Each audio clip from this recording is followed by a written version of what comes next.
സഹോദരാ സഹോദരി മുഅ്മിനേ മുഅ്മിനത്തെ ചിന്തിക്കണേ. അല്ലാഹുവിന്റെ വിശുദ്ധമായ ശരീഅത്തിന്റെ ഏറ്റവും വലിയ പഠനമേതെന്നറിയോ? ഒരാൾക്ക് ജീവിതത്തിൽ സന്തോഷം കൊടുക്കുന്നത് പടച്ച റബ്ബാ, ഒരാൾക്ക് ജീവിതത്തിൽ സങ്കടം നിശ്ചയിച്ചതും പടച്ച റബ്ബാ. വഅന്നഹു ഹുവ അഗ്നാ വഅഖ്നാ വഅന്നഹു ഹുവ അഗ്നാ. അവനാണ് ചിലരെ സമ്പന്നരാക്കിയത്. ചില ആളുകൾക്ക് അല്ലാഹു സമ്പത്ത് വാരിക്കോരി കൊടുത്തത്, അവർ ചെയ്ത കച്ചവടത്തിൽ അല്ലാഹു വമ്പൻ ലാഭങ്ങൾ കൊടുത്തത്, നല്ല വീടുകളും കൊട്ടാര സദൃശമായ വീടുകളും സുന്ദരമായ ജീവിതത്തിന്റെ അനുഗ്രഹങ്ങളും ചില ആളുകളെ സമ്പന്നനാക്കിയടാരാ. വഅന്നഹു ഹുവ അഗ്നാ വഅഖ്നാ. അല്ലാഹുവാണ് നിങ്ങളെ സമ്പന്നനാക്കിയത്. കാസർഗോഡന്റെ കേൾക്കാനെത്തിയ പ്രിയപ്പെട്ട സഹോദരങ്ങളോട്, ഈ ദേശീയ പാതയിൽ ആകാശം വിട്ട തലയുയർത്തി നിൽക്കുന്ന അമ്പര ചുംബികളായ കൊട്ടാര സദൃശ്യമായ നിങ്ങളുടെ വീടുകളില്ലേ, ആ വീട് വെക്കാൻ നിങ്ങൾക്ക് സമ്പന്നത തന്നതാരാ? അത് സ്റ്റേറ്റ് ബാങ്ക് ഓഫ് ഇന്ത്യ അല്ലല്ലോ, ഫെഡറൽ ബാങ്കിന്റെ ഈ ഏതെങ്കിലും ഒരു പുച്ചക്കാട് ബ്രാഞ്ചിൽ നിന്നല്ലോ, റിസർവ് ബാങ്ക് ഓഫ് ഇന്ത്യ അല്ലല്ലോ, വേൾഡ് ബാങ്ക് നിങ്ങൾക്ക് തന്നതല്ലോ. ഇതാരുടെ ഖജനാവെന്നറിയോ? വലില്ലാഹി ഖസായിനുസ് സമാവാതി വൽ അർദ്. ആകാശഭൂമികളെക്കാൾ വിശാലമായ പടച്ച തമ്പുരാന്റെ ഖജനാവിൽ നിന്ന് അല്ലാഹുവല്ലയോ നിങ്ങൾക്ക് സമ്പന്നതയെ വാരിക്കോരി തന്നത്. അവനാണ് നിങ്ങൾക്ക് സമ്പന്നത നൽകിയത്. മാത്രമല്ല മറ്റൊരാളെ ദാരിദ്ര്യം കൊടുത്തതാരാ? അതൊക്കെ അല്ലാഹുവിന്റെ തീരുമാനമാ. ഒരാളെ സമ്പന്നനാക്കുന്നതും ഒരാളെ ദരിദ്രനാക്കുന്നതും പടച്ച റബ്ബല്ലേ. അതുകൊണ്ടല്ലേ കവി പറഞ്ഞത്, കണ്ട് കണ്ടെന്നിരിക്കും ജനത്തിനെ കണ്ടില്ലെന്ന് നടിക്കുന്നതും ഭവാൻ, മാളിക മുകളേറിയ മണ്ണന്റെ തോളിൽ മാറാപ്പ് കേറ്റുന്നതും ഭവാൻ എന്ന് കവി പറഞ്ഞതുപോലെ, ഇന്നത്തെ കോടീശ്വരനെ നാളത്തെ ദരിദ്രനാക്കുന്നതും ഇന്നത്തെ ദരിദ്രനെ നാളത്തെ കോടീശ്വരനാക്കുന്നതും അതെല്ലാം പടച്ച റബ്ബിന്റെ തീരുമാനമാണ്. ഒരാൾക്ക് അല്ലാഹു ദാരിദ്ര്യം കൊടുത്തെങ്കിൽ അത് അവന്റെ കുറ്റം കൊണ്ടല്ല, അതവന്റെ കുറവ് കൊണ്ടല്ല, അതവന്റെ പരിമിതി കൊണ്ടല്ല, അതവന്റെ ഏതെങ്കിലും ഒരു അടിസ്ഥാനപരമായ അവകാശ നിഷേധങ്ങളല്ല. അതുകൊണ്ടാണ് വിശുദ്ധമായ ശരീഅത്തുൽ ഇസ്ലാം നമ്മോട് പറഞ്ഞത്, ഒരാൾ ദാരിദ്ര്യമുണ്ട് എന്നതിന്റെ പേര് അവൻ നിന്റെ സ്ഥാനമാനങ്ങളോട് യോജിക്കാത്തവനോ കീറിപ്പറഞ്ഞ വസ്ത്രം ധരിച്ചതിന്റെ പേരിൽ ഒരാളെ നിങ്ങൾ അകറ്റി നിർത്തരുത്. ഒരു നേരത്തെ ഭക്ഷണത്തിന് വേണ്ടി നിന്റെ മുമ്പിൽ കൈനീട്ടുന്നവനെ ആട്ടിയോടിക്കരുത്. ഒരിക്കലും ദാരിദ്ര്യമുള്ളവനെ കണ്ണുകെട്ടി മറക്കേണ്ടതല്ല, അവനെ മതില് കെട്ടി മറക്കേണ്ടതല്ല. ആരാണോ ദരിദ്രൻ അവനെ നിന്റെ ശരീരത്തിലേക്കും നിന്റെ മനസ്സിലേക്കും ചേർത്ത് പിടിക്കേണ്ടവനാണെന്ന് അല്ലാഹു പറഞ്ഞു കൊടുക്കാനല്ലയോ ഹബീബായ നബി മുഹമ്മദ് മുസ്തഫ ആദരവായ പ്രവാചകൻ നബി മുഹമ്മദ് മുസ്തഫ സല്ലല്ലാഹു അലൈഹി വസല്ലമയായ അറേബ്യൻ ലോകത്തിന്റെ ഭരണാധികാരി ഇന്ത്യയുടെ ഭരണാധികാരിയെ പോലെയല്ലല്ലോ. ഈ ലോകത്തിന്റെ ഏകാധിപത്യ സർവാധിപത്യ സാമ്രാജ്യത്തെ രാജ്യത്തിന്റെ ഏകാധിപതികളെ പോലെയല്ലല്ലോ. 2.5 ലക്ഷം ചതുരശ്ര കിലോമീറ്റർ വിശാല വിസ്തൃതമായ അറേബ്യൻ സാമ്രാജ്യത്തിന്റെ അധിപനായിരുന്ന ഹബീബായ നബി മുഹമ്മദ് മുസ്തഫ സല്ലല്ലാഹു അലൈഹി വസല്ലമയുടെ അടുക്കലേക്ക് ആ കാലഘട്ടത്തിൽ ഇസ്ലാമിന്റെ തുടർ കാലഘട്ടത്തിൽ മക്കയിലെ ഏറ്റവും വലിയ സമ്പന്നരായിരുന്ന വരേണ്യവർഗത്തിന്റെ ഉടമകളായിരുന്ന അബൂജഹലും ഉത്ബത്തും ശൈബത്തും കൂടി വന്നിട്ട് പറഞ്ഞുവല്ലോ, മുഹമ്മദേ നിങ്ങളിനെ ഞങ്ങളത് ഇസ്ലാമിലേക്ക് ക്ഷണിച്ചാൽ ഞങ്ങൾക്ക് വരണമെന്ന് ആഗ്രഹമുണ്ട്. പക്ഷേ നിങ്ങൾക്ക് വരാതിരിക്കാനുള്ള തടസ്സമേടെന്നറിയോ? പ്രദേശത്ത് താമസിക്കുന്ന പാവപ്പെട്ട ജനങ്ങളെ അധികാരികളുടെ കണ്ണിൽ നിന്നും മതില് കെട്ടി തിരിച്ച ഏകാധിപത്യത്തിന്റെ ഭരണാധികാരിയുടെ മുമ്പിൽ ലാളിത്യത്തിന്റെയും സ്നേഹത്തിന്റെയും വിട്ടുവീഴ്ചയുടെയും ഉദാരതയുടെയും സഹനമായ ഭാവത്തെ ലോകത്തോട് പഠിപ്പിച്ചു കൊടുത്ത ഹബീബായ നബി തങ്ങൾ എന്ന ഭരണാധികാരിയെ മദീനയിലേക്ക് നമുക്കൊന്ന് തിരിച്ചു പോകാം. ഉത്ബത്തും ശൈബത്തും അബൂജഹലും വന്നിട്ട് പറഞ്ഞു, മുഹമ്മദേ മുഹമ്മദേ മുഹമ്മദേ സല്ലല്ലാഹു അലൈഹി വസല്ലം ഞങ്ങൾക്ക് ഇസ്ലാം സ്വീകരിച്ചിട്ട് നിന്റെ അടുക്കൽ വരണമെന്ന് ആഗ്രഹമില്ലാഞ്ഞിട്ടല്ല, പക്ഷേ നിന്റെ കൂടെ സദാസമയത്ത് നടക്കുന്നത് ദളിതരായ, അവർണരായ, അടിച്ചമർത്തപ്പെടുന്ന, ഞങ്ങളുടെ അടുക്കളയിൽ അടിമവേല ചെയ്യുന്ന, ഞങ്ങളുടെ ഒട്ടകത്തിന്റെ ചാണകം ചുമക്കുന്ന കറുത്തവനായ ബിലാലിനെ പോലെ, സുഹൈബിനെ പോലെ, അമ്മാറിനെ പോലെ, ഹബ്ബാബിനെ പോലെ, ഹുബൈബിനെ പോലെയുള്ള പാവപ്പെട്ട ദളിതന്മാരല്ലേ, പാവപ്പെട്ട ദരിദ്ര നാരായണന്മാരല്ലേ ഞങ്ങളുടെ വീടുകളിൽ ഞങ്ങളുടെ ഒട്ടകത്തിന്റെ ചാണകം വാരുന്ന, ഞങ്ങളുടെ വീടുകളിൽ അടിച്ചമർത്തപ്പെട്ടിട്ട് അടുക്കളയിലെ അടിമവേല ചെയ്യുന്ന, ഞങ്ങളെ കണ്ടാൽ കിലോമീറ്ററോളം മാറി നിൽക്കുന്ന, ഒട്ടകത്തിന്റെ കൂടെ എരിത്തിരിൽ കിടന്നിറങ്ങുന്ന ഈ കറുത്തവരായ ദളിതന്മാരുടെ, ഈ ചേരി പ്രദേശത്ത് താമസിക്കുന്ന ദരിദ്രന്മാരുടെ ചാരത്ത് വന്നിരിക്കാൻ, അവരുടെ കൂടെ ഇരിപ്പിടം പങ്കിടാൻ ഞങ്ങൾക്ക് കഴിയില്ല മുഹമ്മദ്. ഞങ്ങള് സവർണരാണ് സല്ലല്ലാഹു അലൈഹി വസല്ലം, ഞങ്ങള് സവർണരാണ്, ഉന്നത കുലജാതരും, ഞങ്ങൾ കുടുംബ മഹിമയുള്ള ഗോത്രത്തലവന്മാരാണ് എന്നവര് പറയുമ്പോ നിന്റെ അടുത്ത് കിടക്കുന്ന ഈ കറുത്തവരായ ദരിദ്രരായ കണ്ണ് കെട്ടിയിട്ട് മാറ്റി നിർത്തേണ്ട ഈ പാവപ്പെട്ടവരെ, ദരിദ്രന്മാരെ അല്പനേരത്തേക്ക് നിങ്ങളുടെ അടുക്കൽ നിന്ന് മാറ്റി നിർത്തിയാൽ ഞങ്ങൾ ഇസ്ലാമിലേക്ക് വരാം നബിയേ മുഹമ്മദേ എന്ന് മക്കാ ഖുറൈശികളുടെ സമ്പന്ന വരേണ്യവർഗത്തിന്റെ മൂടമ്പികളും ആഡംബികളും വന്ന്, ഫ്യൂഡറലിസത്തിന്റെ മാടമ്പികൾ വന്ന് വർത്തമാനം പറഞ്ഞപ്പോ, സഹോദരാ ഒരിക്കൽ കൂടി ഇന്ത്യ രാജ്യത്തിന്റെ ഭരണസിരാ കേന്ദ്രത്തില് ഹബീബായ നബി തങ്ങളുടെ രാജ്യഭരണത്തിന്റെ ഏറ്റവും വലിയ സമത്വത്തിന്റെ മുഖത്ത് നമുക്ക് പഠിപ്പിച്ചു കൊടുക്കാം. ഹബീബായ നബി സല്ലല്ലാഹു അലൈഹി വസല്ലമയുടെ മനസ്സിലൊരു ചിന്ത വന്നു അത്രേ, അല്ലാഹുവേ അല്ലാഹുവേ, ഇവര് പറയുന്നത് പോലെ ഒരു അല്പസമയത്തേക്ക് ബിലാലിനെയും സുഹൈബിനെയും അമ്മാറിനെയും ഹബ്ബാബിനെയും ഖുബൈബിനെയും റളിയല്ലാഹു തആല അൻഹും അജ്മഈൻ അവരെ ഒന്ന് തൽക്കാലത്തേക്ക് മാറ്റി നിർത്തിയാൽ ഇസ്ലാമിന്റെ ആരംഭകാലമല്ലേ, ഈ ഗോത്രത്തലവന്മാർ ഇസ്ലാമിലേക്ക് വന്നാൽ അവരുടെ അനുയായികളും പുറകെ വരുമല്ലോ.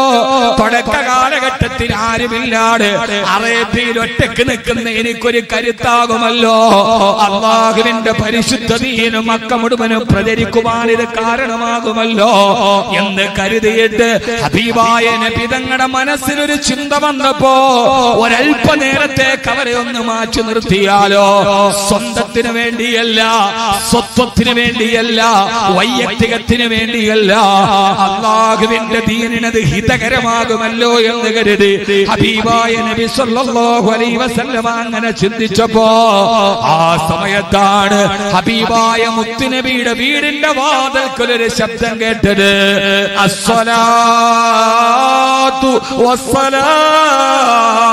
വസ്സലാമു അലൈക യാ റസൂലല്ലാഹ്.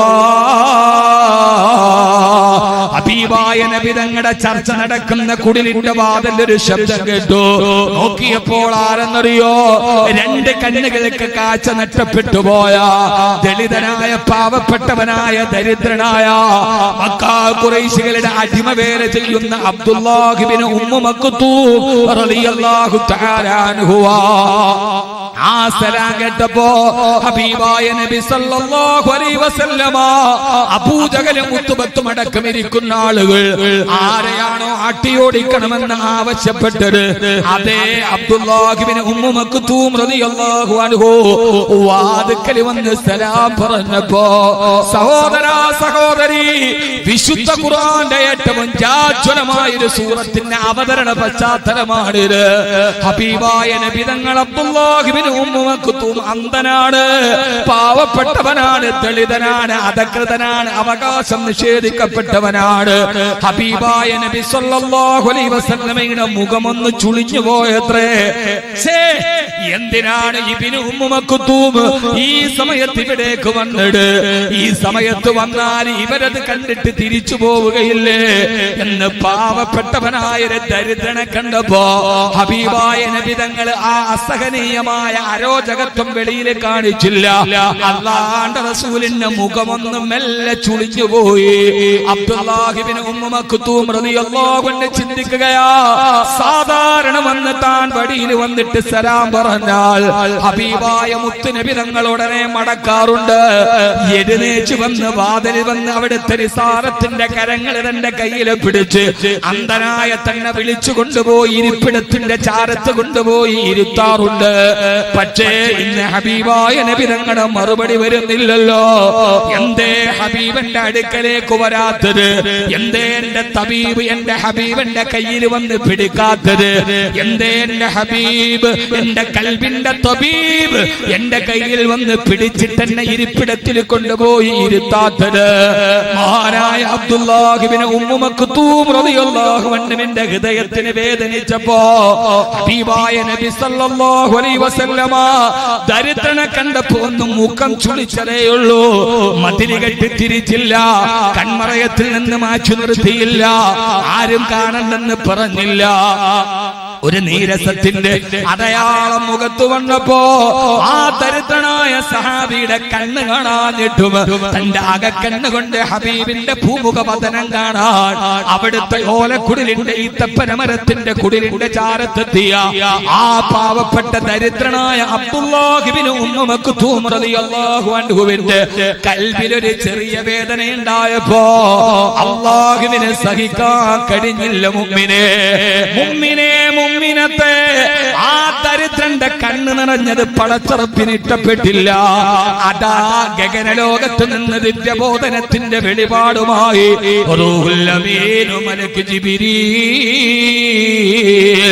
അലൈഹിസ്സലാത്തു വസ്സലാം ആഗതനായി ഹബീബായ നബി സല്ലല്ലാഹു അലൈഹി വസല്ലമയുടെ നെറ്റിത്തടത്തിൽ വിയർപ്പ് കണങ്ങൾ ഒരുമിച്ചുകൂടി ഹബീബായ നബി തങ്ങൾക്ക് ആകാശലോകത്ത് നിന്ന് അല്ലാഹുവിന്റെ ഖുർആനിന്റെ ആയത്ത് അവതരിപ്പിക്കപ്പെട്ടു. നബിയേ ബിസ്മില്ലാഹിർ റഹ്മാനിർ റഹീം അബസ വതവല്ലാ അൻ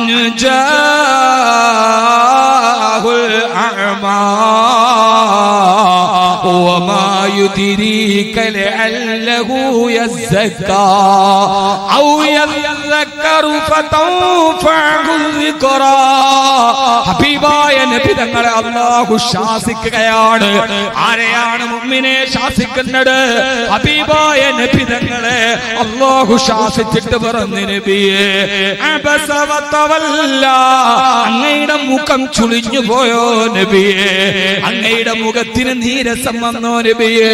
കൽബിന്റെ ഉള്ളിൽ ചെറിയൊരു അതിർത്തി വന്നോ നബിയേ?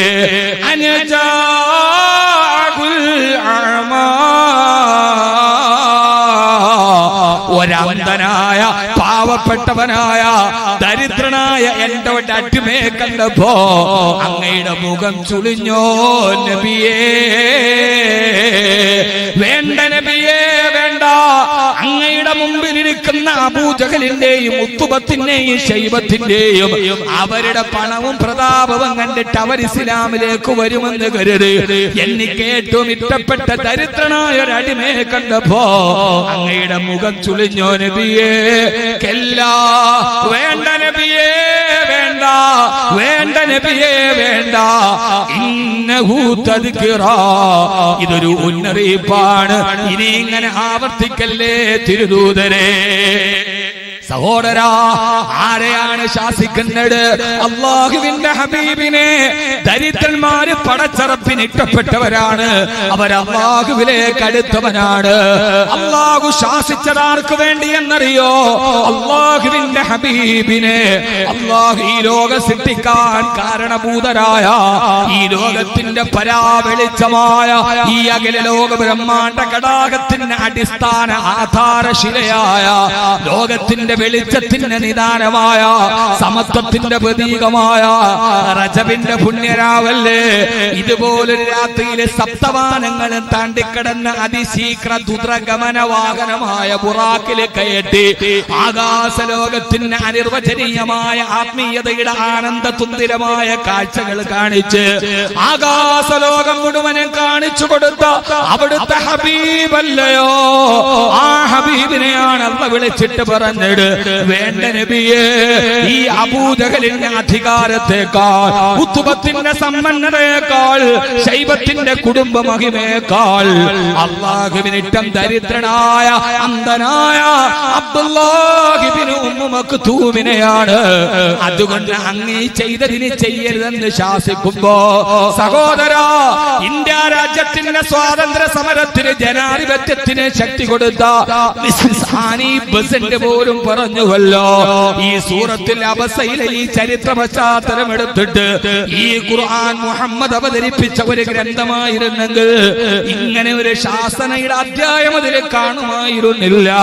അല്ലാഹു മുഹമ്മദ് നബിയെ ശാസിച്ചുവെങ്കിൽ തീർച്ചയിൽ തീർച്ച ഇതൊരു ദൈവ ഗ്രന്ഥമാണ്, ഇത് മുഹമ്മദിന്റെ മനുഷ്യനിർമ്മിത ഗ്രന്ഥമല്ലെന്ന് മിസ്സസ് ആനി ബസന്റ് പോലും അടയാളപ്പെടുത്തിയ ഇസ്ലാമിക ചരിത്രത്തിലെ പരിശുദ്ധ ഖുർആനിലെ ഏറ്റവും ഉജ്ജ്വലമായ ചരിത്ര പശ്ചാത്തലമാണ് സൂറത്തുൽ അബസ. അയൽ രാജ്യത്തിന്റെ രാജാധികാരത്തിന് അടയാളം വന്നപ്പോ സ്വന്തം രാജ്യത്തിലെ ദരിദ്ര പൗരന്മാര് മതില് കെട്ടി തിരിച്ച ഭരണാധികാരികളെ കേട്ടുകൊള്ളുക, മദീനയുടെ ഭരണാധികാരി ആരെന്നറിയോ, മക്കയുടെ രാജാവ് ആരെന്നറിയോ, ആ മക്കയുടെ രാജാവാണ് ദരിദ്രന്മാരെ ചേർത്ത് പിടിച്ച ചുട്ടുപടുത്ത് കിടക്കുന്ന മലരാരണ്യത്തിലും മലത്തിക്കിടത്തിയിട്ട് ദാഹത്താല് വാ പൊളിച്ച ബിലാലിന്റെ വായിലേക്ക് മൂത്രമൊഴിച്ചു കൊടുത്തപ്പോ കറുത്തവനായ ബിലാലിനെ തന്റെ ശരീരത്തോട് കെട്ടിപ്പിടിച്ചു വെച്ചിട്ട് ലൈസലിൽ അബിയദി ഫളലുൻ അലൽ അസ്വദി വലൈസലിൽ അറബി ഫളലുൻ അലൽ അജ്മി ഇല്ലാ ബിതഖ്വല്ലാഹ്. അള്ളാഹുവിനെ ഏറ്റവും ഇഷ്ടം അവനിലേക്കുള്ള ഹൃദയത്തിന്റെ തെളിച്ചമാണെന്ന് പഠിപ്പിച്ചു കൊടുത്ത ഹബീബായ നബി മുഹമ്മദ് മുസ്തഫ സല്ലല്ലാഹു അലൈഹി വസല്ലമ ആ സമയത്താണ് വിശുദ്ധ ഖുർആനിൽ ആയത്തിറങ്ങിയത്.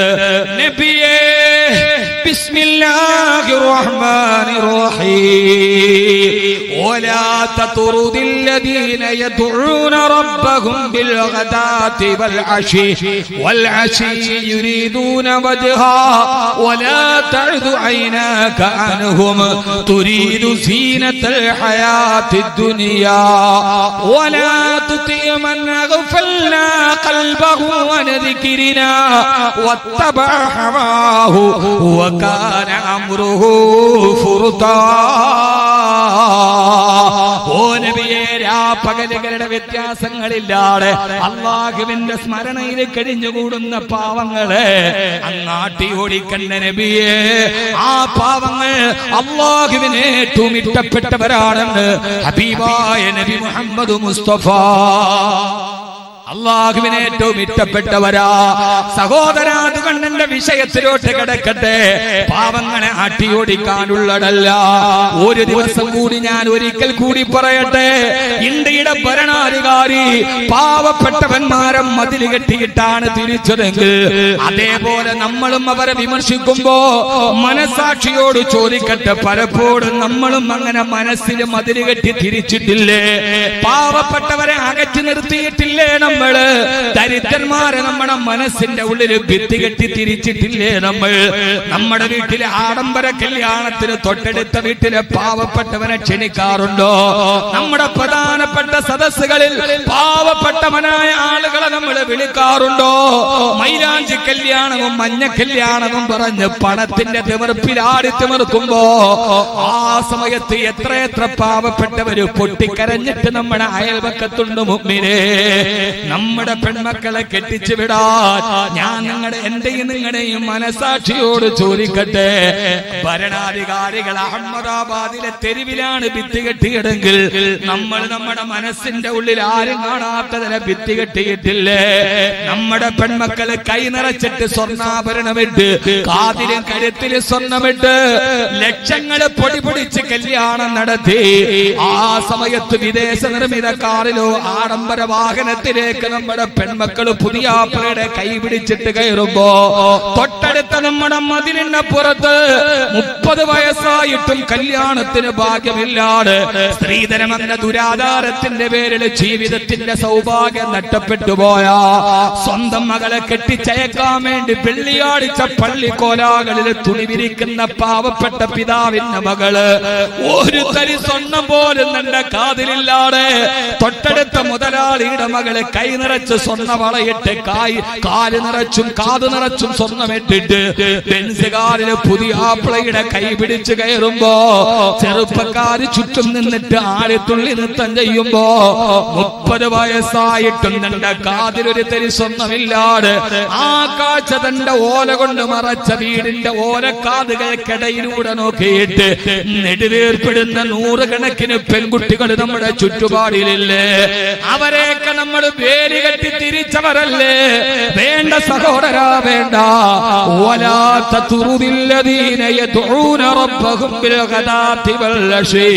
രാവിലെയും വൈകുന്നേരവും അല്ലാഹുവിനെ ഇബാദത്ത് ചെയ്യുന്ന ദരിദ്രന്മാരെ നിങ്ങൾ നിങ്ങളുടെ സമീപത്ത് നിന്ന് ആട്ടിയോടിക്കരുതേ എന്ന് അല്ലാഹുവിന്റെ വിശുദ്ധ ഖുർആൻ. നമ്മുടെ നാട്ടിൽ ഭരണാധികാരി വന്നപ്പോൾ മതിൽ കെട്ടിയിട്ട് തിരിച്ചു. നമ്മൾ പലപ്പോഴും മതില് വെളിയിൽ കെട്ടിയില്ലെങ്കിലും മനസ്സിന്റെ ഉള്ളിൽ മതിൽ കെട്ടിയിട്ടുണ്ട്. പാവപ്പെട്ടവരെ നമ്മൾ പലപ്പോഴും മാറ്റി നിർത്തിയിട്ടുണ്ട്, ഇല്ലേ? പാവപ്പെട്ടവൻ എന്താ വില? SSLCയുടെ പരീക്ഷ നടക്കാൻ പോവുക. SSLCയുടെ ചോദ്യ പേപ്പറിൽ ഒരു ചോദ്യം, താജ്മഹൽ നിർമ്മിച്ചത് ആരാണ്? SSLCയുടെ ചോദ്യ പേപ്പറിൽ ഒരു ചോദ്യം, താജ്മഹൽ നിർമ്മിച്ചത് ആരാണ്? ആരാണ്?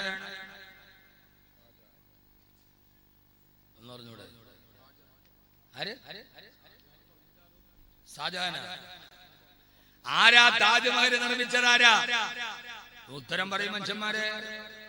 സമയമില്ലാത്തതുകൊണ്ടാണ് ഞാൻ സ്പീഡിൽ പോണത്. ആരാണ് താജ്മഹൽ നിർമ്മിച്ചത്? തൊഴിലാളികളാണെങ്കിൽ മാർക്ക് വട്ടപൂജ്യം. SSLCയിലെ ചോദ്യത്തിൽ ചോദ്യം, താജ്മഹൽ നിർമ്മിച്ചത് ആരാണ്? താഴെ കുട്ടി എഴുതുന്നു ഷാജഹാൻ ചക്രവർത്തി, മാർക്ക് 5. യഥാർത്ഥത്തിൽ താജ്മഹൽ നിർമ്മിച്ചതാരാ?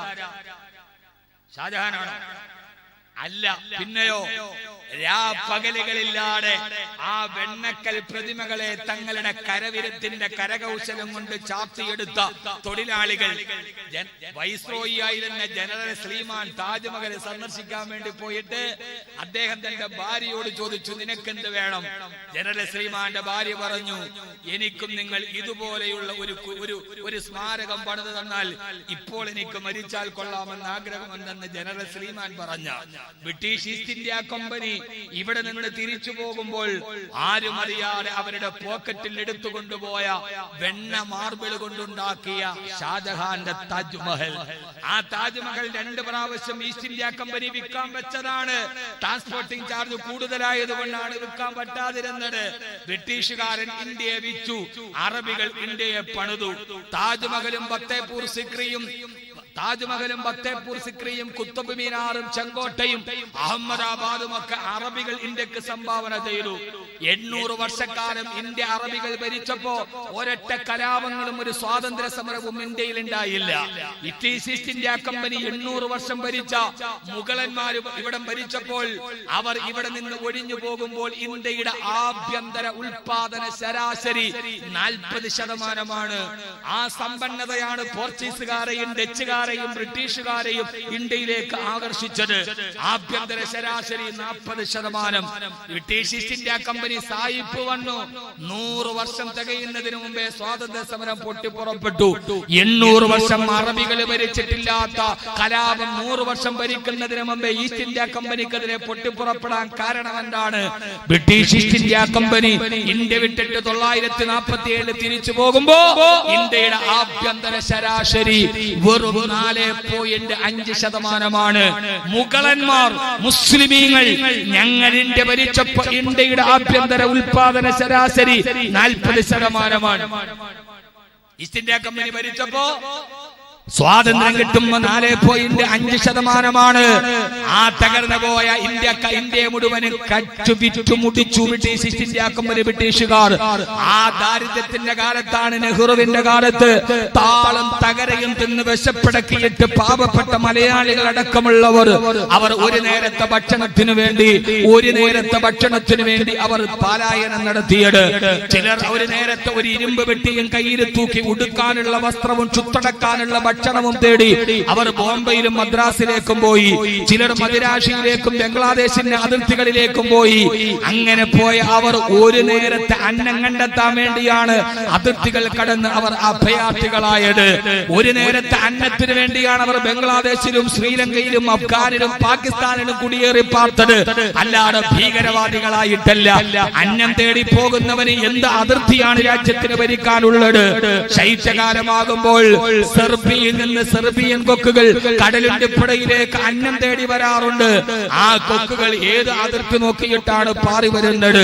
അന്നം തേടി പോകുന്നവന് അതിർത്തികളില്ലാത്ത അഭയാർത്ഥികളാണ്. അതുകൊണ്ടാണ് അല്ലാമ ഇഖ്ബാൽ പറഞ്ഞത്, അന്നം തേടി പോകുന്നവന് എന്ത് രാജ്യത്തിന്റെ അതിർത്തി വരാ, അവനെന്ത് അഭയാർത്ഥി. അതുകൊണ്ടാണ് അല്ലാമ ഇഖ്ബാൽ പറഞ്ഞത്, ഈ ഭൂമി എന്റേതുമല്ല, ഈ ഭൂമി നിന്റേതുമല്ല, ഈ ഭൂമി എന്റെയും നിന്റെയും തന്തമാരുടേതുമല്ല.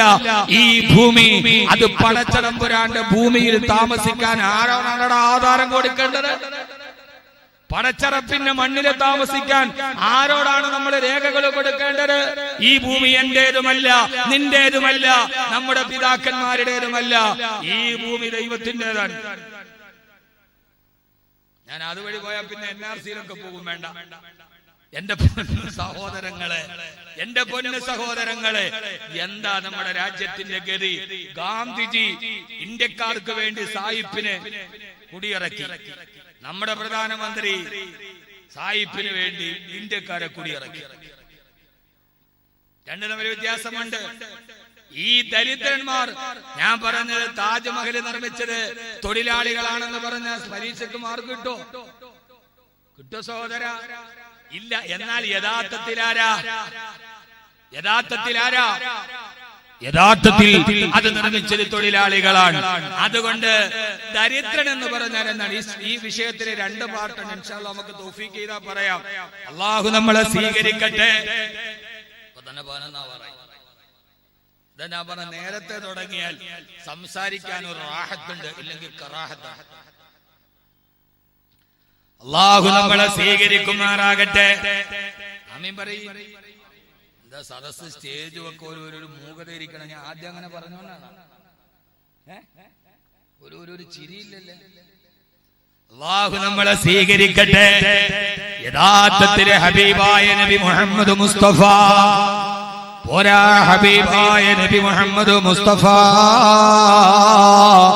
സലാത്തുല്ലാഹ് സലാമുല്ലാഹ് അലാ ത്വാഹ റസൂലില്ലാഹ് സലാത്തുല്ലാഹ് സലാമുല്ലാഹ് അലാ യാസീൻ ഹബീബില്ലാഹ് സലാത്തുല്ലാഹ്.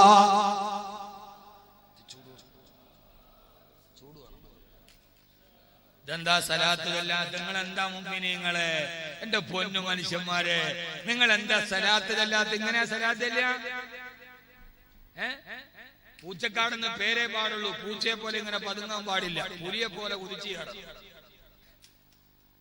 പൂച്ചക്കാടെന്ന പേരിൽ അങ്ങനെ ഇരിക്കട്ടെ, പക്ഷെ പൂച്ചയെ പോലെ ഇങ്ങനെ പതുങ്ങിക്കിടന്ന ഒരു ഉസിരുണ്ടാവില്ല. പുലിയെ പോലെ ഉസിര് വേണം. ഉറക്കെ തവസ്സൽനാ ബിസ്മില്ലാഹ് വബിൽ ഹാദി റസൂലില്ലാഹ് വകുല്ലി മുജാഹിദിൻ ലില്ലാഹ് ബിഅഹ്ലിൽ ബദീർ യാ അല്ലാഹ് സ്വലാത്തുല്ലാഹ്.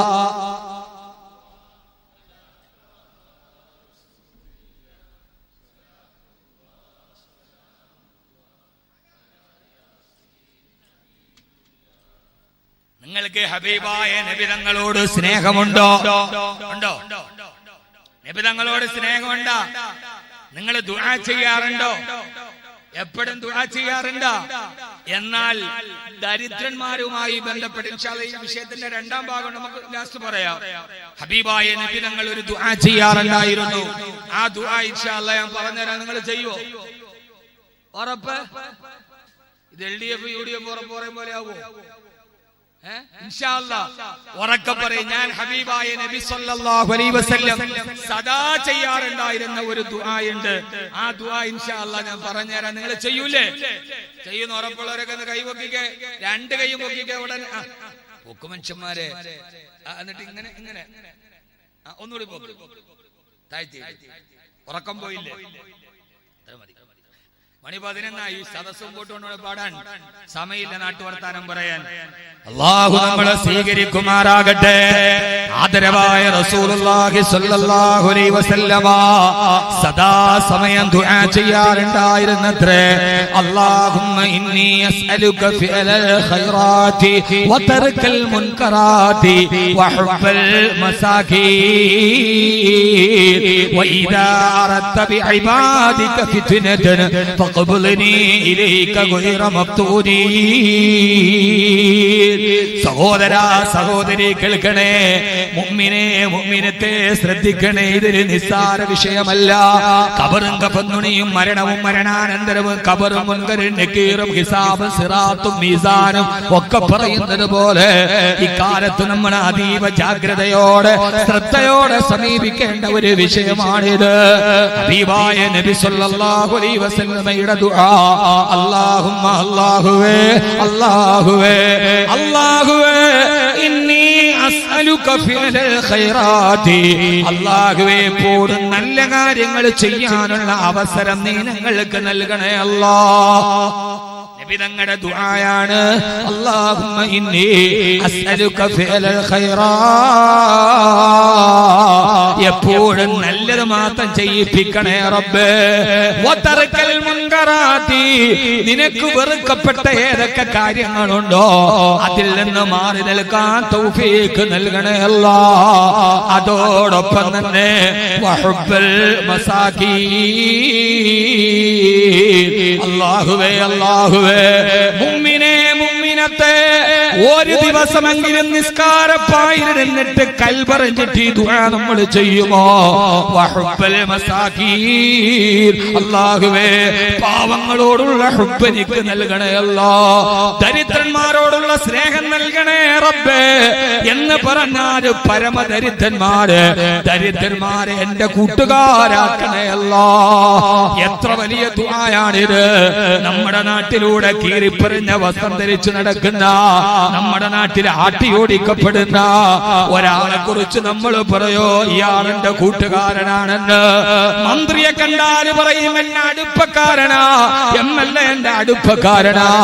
എന്നാൽ ഞാനൊന്ന് ചോദിക്കട്ടെ, പള്ളിയിലെ ഖത്തീബുമാർക്ക് ചോറ് എടുത്തു കൊണ്ടുവരുന്ന ഈ പള്ളിയിലെ പാവപ്പെട്ട ഒരു മനുഷ്യനെ കണ്ടാൽ ഇതെന്റെ കൂട്ടുകാരനാണെന്ന് പറയാൻ എപ്പോഴെങ്കിലും നമ്മൾ തയ്യാറാകുമോ?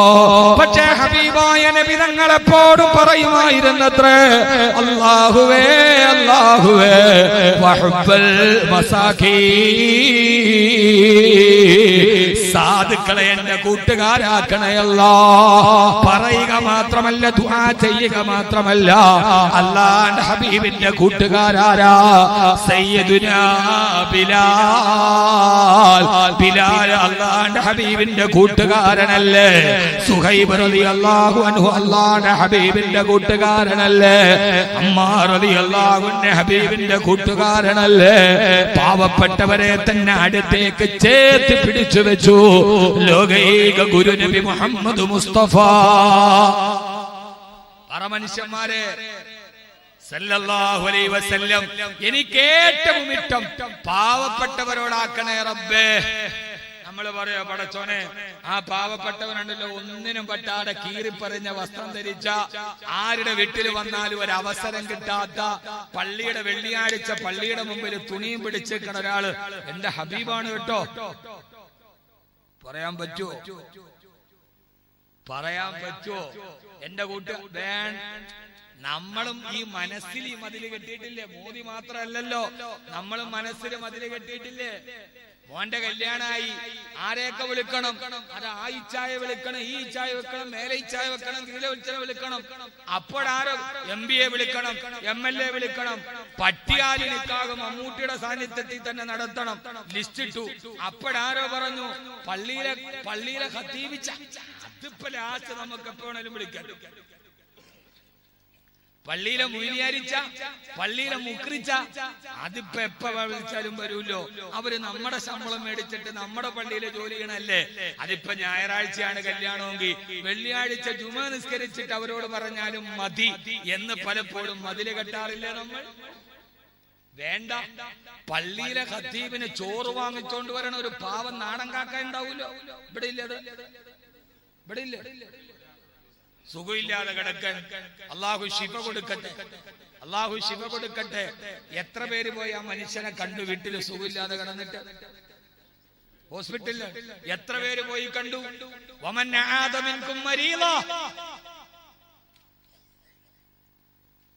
എന്നാ നമ്മുടെ നാട്ടിലെ പ്രധാനി ഹോസ്പിറ്റലിലേക്ക് കടന്നാൽ നമ്മൾ പോയി കാണൂലേ? നമ്മൾ വിചാരിക്കും കണ്ടില്ലെങ്കിൽ അദ്ദേഹം എന്ത് വിചാരിക്കും? കളക്ടറുടെ അമ്മ മരിച്ചു, ആളുകളെല്ലാം കൂടി മയ്യത്ത് കാണാൻ പോയി. ഓടിപ്പോണതിന്റെ ഇടയിൽ ആരോ പറഞ്ഞു എവിടെ പോണോ? കളക്ടറുടെ അമ്മ മരിച്ചു, കാണാൻ പോവാൻ. അപ്പൊ ആരോ പറഞ്ഞു കളക്ടറുടെ അമ്മയല്ല മരിച്ചത്, കളക്ടറാണ് മരിച്ചത്. അപ്പൊ പിന്നെ എല്ലാരും തിരിച്ചുപോയി. അമ്മ മരിച്ചിട്ട് കാണാൻ പോയില്ലെങ്കിൽ കളക്ടർ എന്ത് വിചാരിക്കും? ഇപ്പൊ കളക്ടറാ മരിച്ചെങ്കിൽ പിന്നെ ആരെ കാണാനാ പോണത്? കളക്ടറെ അമ്മ മരിച്ചിട്ട് കാണാൻ പോയില്ലെങ്കിൽ കളക്ടർ പിന്നെ പോയാൽ സ്വീകരിക്കോ? എന്റെ പൊന്നു മനുഷ്യന്മാരെ, ഒരു കല്യാണത്തിന് എത്ര പേര് അദ്ദേഹത്തെ വിളിക്കാറുണ്ട്? ഏറ്റവും അവസാനം ഓർമ്മ വന്നാല് വെള്ളിയാഴ്ച കഴിഞ്ഞ് ഇറങ്ങുമ്പോ ഒന്ന് വിളിക്കും. ഞാനീ പറയണേല് നിങ്ങൾക്ക് എന്തെങ്കിലും സങ്കടം തോന്നണുണ്ടോ? ഉണ്ടോ? എന്നാ നമ്മളെ രണ്ടുപേര് ഈമാനുള്ളവരാണ്. അല്ലാഹു നമ്മളെ അങ്ങനെ ആക്കട്ടെ. നമ്മളൊരു കാര്യം പറയുമ്പോ അക്കാര്യത്തിൽ നമുക്ക് ഒരു വിഷമവും തോന്നരുത്. പടച്ചോനെ, അള്ളാഹ് ഇഷ്ടപ്പെട്ട കാര്യമാണെങ്കിൽ ഞാനത് ചെയ്യും റബ്ബേ. അള്ളാഹ് ഇഷ്ടപ്പെടാത്തതാണോ ഞാനത് മാറ്റും റബ്ബേ. അത്ര ഓർത്താ മതി. അല്ലാതെ ഞാൻ നിങ്ങളെ വിമർശിക്കാൻ വന്ന ഒരാളോ നിങ്ങളെ കുറ്റം പറയാൻ പറഞ്ഞ ഒരാളും അല്ല. എന്റെ ഒരു ശൈലിയിൽ അങ്ങ് പറയുന്നു എന്ന് മാത്രമേ ഉള്ളൂ. അള്ളാഹു നമ്മളെ സ്വീകരിക്കട്ടെ. അപ്പൊ പള്ളിയിൽ ചോറെടുക്കണ ഒരാൾ, പള്ളിയിലെ ഇമാമിന് ചോറ് കൊണ്ടുവരുന്ന ഒരാളുണ്ടാവും. ഒരു വലിയ പാത്രത്തിൽ, ട്രെയിനിന് ഇത്രയും ബോഗി ഉണ്ടാവില്ല, അത്രയും വലിയൊരു പാത്രത്തിൽ പറഞ്ഞ ആളുണ്ടാവും. നമ്മൾ അവരെ മാറ്റി നിർത്താറുണ്ടോ? എങ്കിൽ അള്ളാഹുവിൽ നിന്ന് നമ്മൾ അകന്നു പോയവരാണ്. അള്ളാഹു നമ്മളെ കാത്തിരക്ഷിക്കട്ടെ. വളരെ പ്രധാനപ്പെട്ട കുറെ കാര്യങ്ങൾ പറയാറുണ്ട്. നമ്മൾ പറയൊരു പാവപ്പെട്ട തൊഴിലാളിയെ കാണുമ്പോ യഥാർത്ഥത്തിൽ ഇയാൾ എന്റെ സുഹൃത്താണെന്ന് പറയാറുണ്ട്. അള്ളാഹു നമ്മളെ കാത്തിരക്ഷിക്കുമാറാകട്ടെ. ആമീൻ പറയും മനുഷ്യന്മാരെ. അള്ളാഹു നമ്മളെ കാത്തിരക്ഷിക്കുമാറാകട്ടെ. യഥാർത്ഥത്തിൽ ദരിദ്രന്മാരാരാ? ആ ദരിദ്രന്മാര് അള്ളാഹുവിന്റെ അടുക്കൽ ഏറ്റവും അടുപ്പമുള്ളവരാ. സഹോദരാ, സഹോദരി, ആ ദരിദ്രന്മാരെ നിങ്ങൾ ആട്ടിയോടിക്കരുത്. നമ്മുടെ വീട്ടിലൊരാള് ഒരു നേരത്തെ അന്നത്തിന് വന്നാൽ ഹബീബായ നബി സല്ലല്ലാഹു അലൈഹി വസല്ലമ പറയാ, നാളെ പരലോകത്ത് ചെല്ലുമ്പോ അല്ലാഹു സുബ്ഹാനഹു വ തആല ഓരോരുത്തരോട് ചോദിക്കുവത്രേ, ഞാൻ നിന്റെ മുമ്പിൽ വിശന്നിട്ട് വന്നുവല്ലോ, എന്തേ നീ എനിക്ക് ഭക്ഷണം തരാതിരുന്നത്? ചോദിക്കും അല്ലാഹുവേ, നീ എന്റെ മുമ്പിൽ ഭക്ഷണത്തിന് വരികയോ? ലോകത്തുള്ള കോടാനുകോടികൾക്ക് ഭക്ഷണം കൊടുക്കുന്ന റാസിക്ക് നീയല്ല റബ്ബേ, നിനക്കെന്തിനാണ് ഭക്ഷണം ആവശ്യം? നീ എന്റെ വീട്ടിൽ ഭക്ഷണത്തിന് വന്നെങ്കിൽ എല്ലാം നിനക്ക് തരുമായിരുന്നല്ലോ റബ്ബേ, എന്താണ് നീ പറയുന്നതെന്ന് ചോദിക്കുമ്പോ അല്ലാഹു പറയും, നിന്റെ വീട്ടുമുറ്റത്ത് എത്ര പേര് നേരത്തെ ഭക്ഷണത്തിന് കൈനീട്ടി വന്നു, അവരെയൊക്കെ നീ ആട്ടിയോടിച്ചില്ലേ? ആ വന്നവരെ ഞാൻ പറഞ്ഞു വിട്ടവരാണ്, നീ എന്നെ ആട്ടിയോടിച്ചതിന് തുല്യമാണ് എന്ന് അല്ലാഹു മറുപടി പറയുമെന്ന് നബി മുഹമ്മദ് മുസ്തഫ. പ്രത്യേകിച്ച് എന്റെ സഹോദരിമാരോട് ഓർമ്മിപ്പിക്കുകയാ, എപ്പോഴും സദാസമയവും വീട്ടിലുള്ളവര് നിങ്ങളല്ലേ. ഒരാള് മുമ്പിൽ വന്നാൽ, ഒരു സഹായം ചോദിച്ചു വന്നാൽ, ഒരൽപ്പം ഭക്ഷണം ചോദിച്ചു വന്നാൽ, മകളെ കെട്ടിക്കാൻ ചോദിച്ചു വന്നാൽ അവരെ ആട്ടിയോടിക്കരുത്. ഉള്ളതനുസരിച്ച് അനുസരിച്ചിട്ട് അവർക്ക് സദക്ക കൊടുക്കണേ. ആ സമയത്ത് ബാക്കവി പറഞ്ഞ ഈ വാക്കോർക്കണേ, ഈ വന്നത് ഈ പാവപ്പെട്ടവനല്ല, ഇത് പടച്ചതമ്പുരാൻ പറഞ്ഞു വിട്ടതാണ്. ഇവരെ ആട്ടിയോടിച്ചാൽ നാളെ അല്ലാഹുവിന് മുമ്പിൽ ചോദ്യം ചെയ്യപ്പെടുമെന്നുള്ള ബോധം വേണേ. ഇനി കൊടുക്കാൻ ഒന്നും നിന്റെ കയ്യിലില്ലെങ്കിൽ ഖൗലും മഅറൂഫിൻ സദഖൈറും മിൻ സദഖ, ഒരു നല്ല വാക്ക് പറഞ്ഞിട്ട് സഹോദരാ ഇപ്പൊ എന്റെ കയ്യിലില്ല, പിന്നെ നിങ്ങൾ വന്നാൽ ഞാൻ തരാമെന്ന് ഒരു നല്ല വാക്ക് പറഞ്ഞു വിട്ടാൽ അതൊരു സദഖയേക്കാൾ പ്രതിഫലമുള്ളതാണെന്ന് ലോകമാന്യത ആഗ്രഹിച്ചിട്ട് കൊടുക്കുന്ന ലക്ഷത്തിനേക്കാൾ ഒന്നും ആഗ്രഹിക്കാട് ഒരു പാവപ്പെട്ടവനോട് പുഞ്ചിരിയോടെ പറയുന്ന ഒരു വാക്കിന് സഹോദരാ 1000 പേരുടെ മുമ്പിൽ എന്റെ പേര് വായിക്കപ്പെടണം, എല്ലാവരും എന്നെ കുറിച്ച് വലിയ ധർമ്മിഷ്ഠനാണെന്ന് പറയണം എന്ന ഉദ്ദേശത്തെ 1 കോടി കൊടുക്കുന്നതിനേക്കാൾ വലിയ സദഖയാണ്. ഒന്നുമില്ലാത്ത ഒരുത്തന്റെ മുമ്പിൽ ഒരു പാവപ്പെട്ടവൻ വരുമ്പോ നല്ല പുഞ്ചിരിയോടെ അവനെ ചേർത്ത് പിടിച്ചിട്ട് സഹോദരാ എന്റെ കയ്യിൽ ഇപ്പൊ ഒന്നുമില്ല, ഇൻഷാ അല്ലാഹ് ഇനി ഒരിക്കലും കാണുമ്പോ ഞാൻ എന്തെങ്കിലും തരാം.